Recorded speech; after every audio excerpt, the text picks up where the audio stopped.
as a beginner in FPV, it's hard to decide on goggles. Do I just save up for HDZero or do I go analog?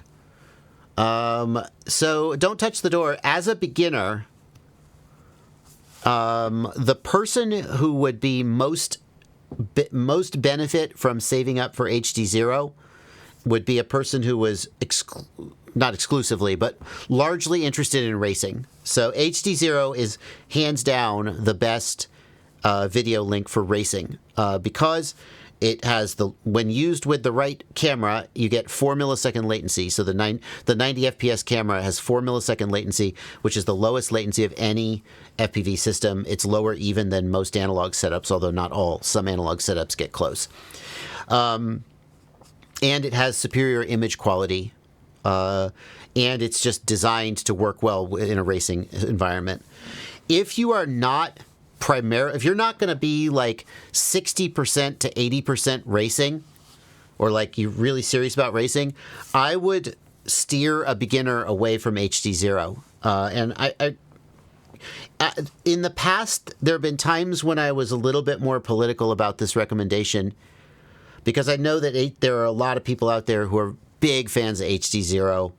And disagree with. Frankly, I disagree with some of their opinions. Not the very nature of being a fan of it, but there are people who would say that as a beginner, you should consider all the systems equally: analog, HDZero, DJI, and Walksnail, and you should consider them, and they all should have an equal chance of being selected as your first video system.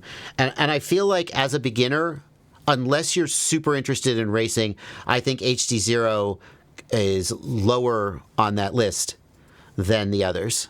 And I in the past, I've been more sort of political about hedging that and saying, well, each person should decide for themselves. You should draw your own conclusions. And that's still true. But, in this day and age, with the technology available to us, I think that the range and penetration of the HDZero system is so far behind,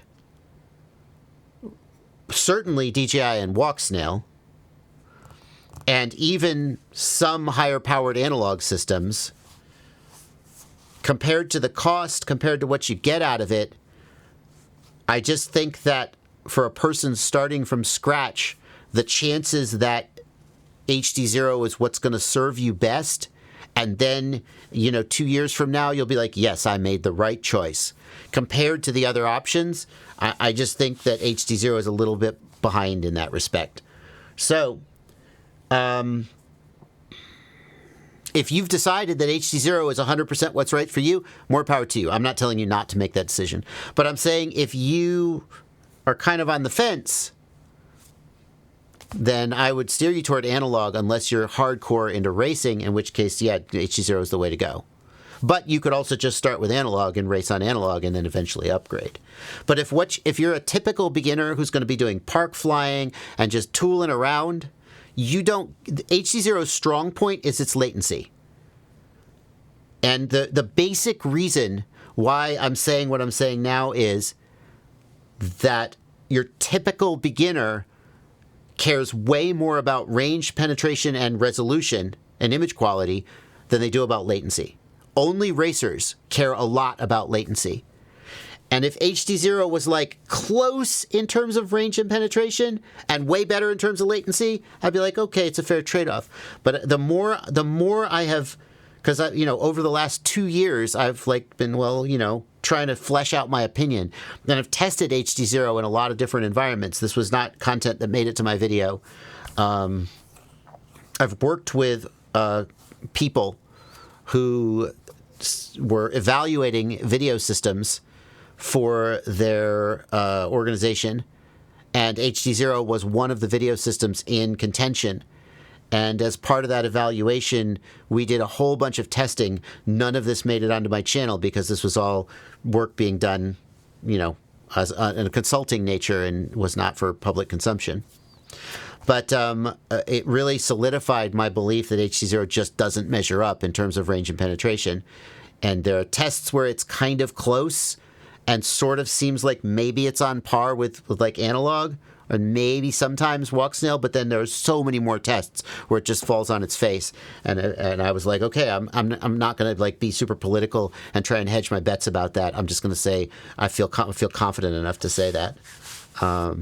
So apologies to those who don't want to hear that, but I think it's true.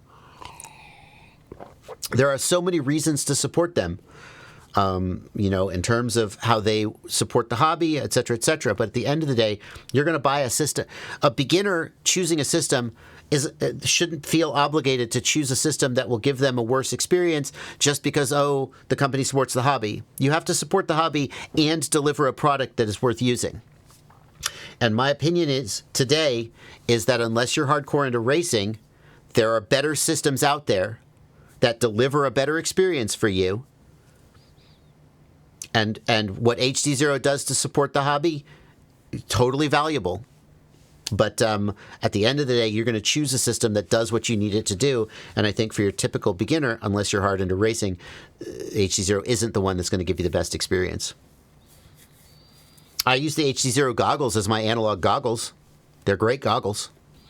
And when I race, I fly HDZero 100% of the time. So...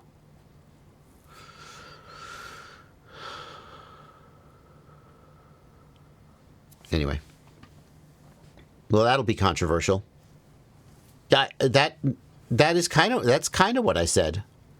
Actually, that's kind of right. I take it back. I was about to get indignant, as if you were misrepresenting what I said, but that's what I said. I said that a beginner getting into the hobby doesn't really care about or benefit from an ultra low latency link. I stand by that statement. I said that they care way more about range penetration and resolution than they do about latency. I stand by that statement. And if the company supports the hobby, a hobby that they just got into and kind of have no, what does a person buying their first drone give a shit if a company supports the hobby? They don't know about the hobby. They're not a part of the hobby. People who've been doing this for years and really understand what's going on, they care that somebody's supporting the hobby, right? Because it's a family that they're a part of. But a person buying their first drone, you can't ask them to spend $500 on a drone that is going to give them a worse experience from their perspective because they're supporting the hobby that they don't even know if they want to be a part of and don't even know if they want to support. If you feel like buying a worse product because you want to support the hobby, that's your choice, absolutely. And I support your decision to make that choice.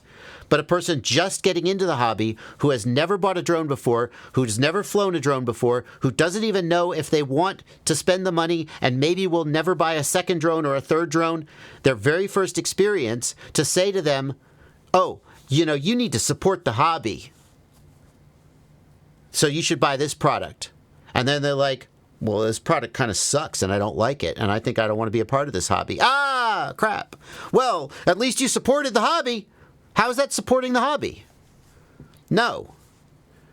They need to have a good experience. And then they'll be like, damn, this hobby is amazing. I want more. My argument is that you have to deliver a product that meets the user's needs. And then if you also do things that are politically and socially beneficial, it's a cherry on top. But if your product doesn't meet the user's needs, if it's far enough behind the competing products, you can't make up that gap by saying, you do politically and socially beneficial things. You have to be close. And if you look at the range and penetration of an HDZero system compared to a DJI or walk snail system, if you look at the image quality, that gap is too big, especially for a beginner who doesn't care about. My goal here is to get people into the hobby, and if you give them a system that doesn't give them range and penetration that they enjoy, then they will not stay in the hobby, and they will think you've given them a bad recommendation, And that's not good for the hobby. And preaching to them, yeah, but this company open sources everything. See how good it is for everybody? While they're losing video at 500 feet because they flew behind a tree or something. That's not going to help the hobby.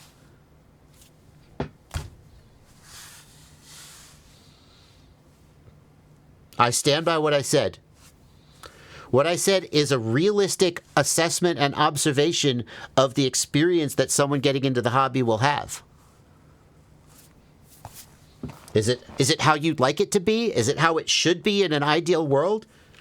Well, in an ideal world, a lot of things would be different. So.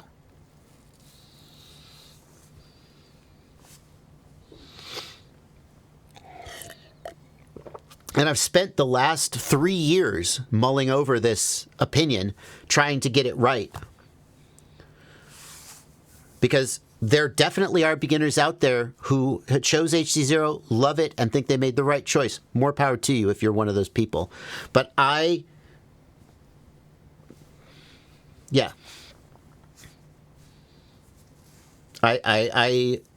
knowing more about you, just getting a super chat question from you or a live stream question from you, I have to speak to the middle of the bell curve. And to the middle of the bell curve, not knowing what video system to choose, I submit that the thing that will give someone the best experience, the thing that will make them the most likely to stay in the hobby and keep doing this is not HDZero. And it hurts to say that, because as someone who is a part of the hobby and wants to support the hobby and sees all the good things that HDZero does for the hobby, I want HDZero to succeed. But you can't do that at the expense of people who are just getting into the hobby, giving them something that doesn't meet their needs.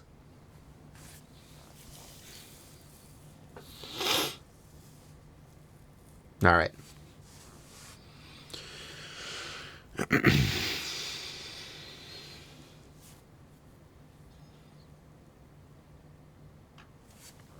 Anyway.